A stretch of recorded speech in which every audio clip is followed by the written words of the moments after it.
My name is Sam Vaknin. I'm the author of Malignant Self-Love, Narcissism Revisited. The narcissist ages without mercy and without grace. His withered body and his overwrought mind conspire to betray him all at once. He stares with incredulity and rage at cruel mirrors. He refuses to accept his growing fallibility and mortality. He rebels against his decrepitude and mediocrity.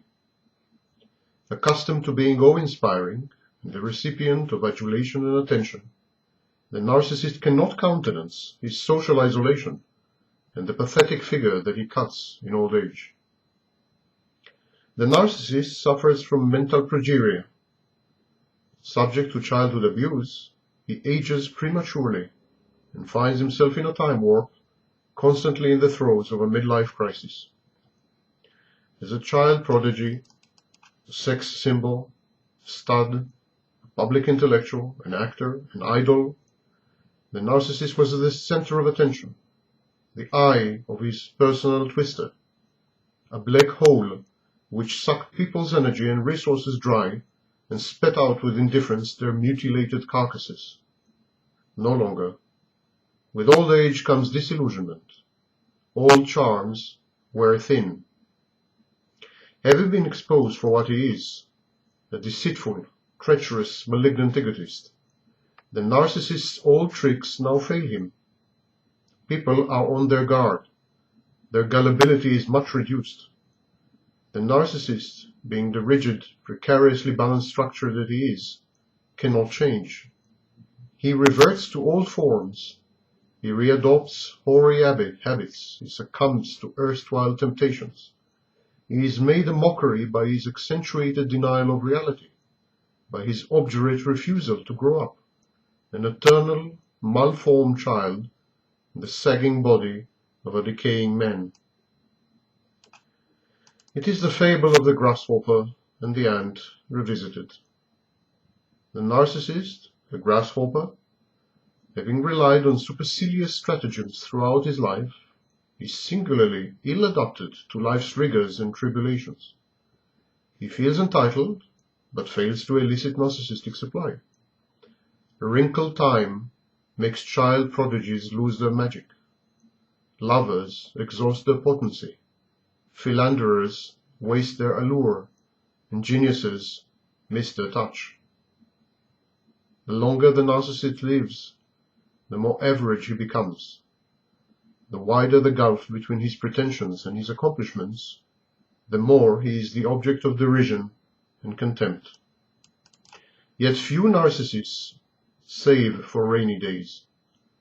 Few bother to study a trade, or get a degree, pursue a career, maintain a business, keep their jobs, or raise functioning families, nurture their friendships, or broaden their horizons. Narcissists are permanently and perennially ill-prepared. Those who succeed in their vocation end up bitterly alone, having squandered the love of spouse, offspring, and mates. The more gregarious and family-orientated the narcissist is, the more often he flunks at work, leaps from one job to another, relocates erratically, forever itinerant and peripatetic. The contrast between the narcissist's youth and prime and his dilapidated present constitutes a permanent narcissistic injury. The narcissist retreats deeper into himself to find solace. He withdraws into the penumbral universe of his grandiose fantasies.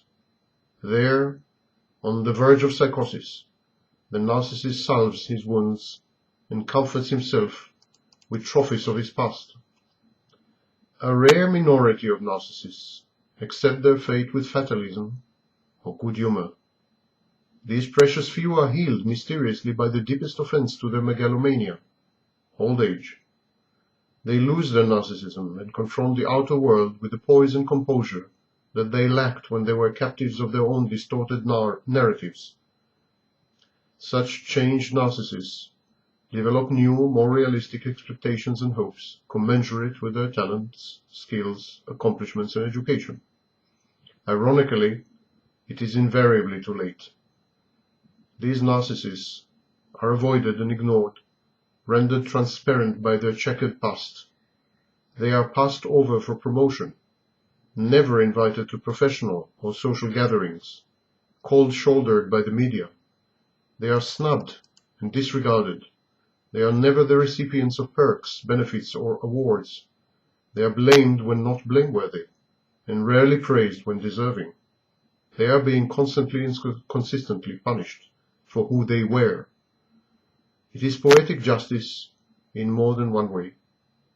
These narcissists are being treated narcissistically by their erstwhile victims. They finally are tasting their own medicine, the bitter harvest of their wrath and arrogance. Old age is the narcissist's ultimate punishment and purgatory on earth.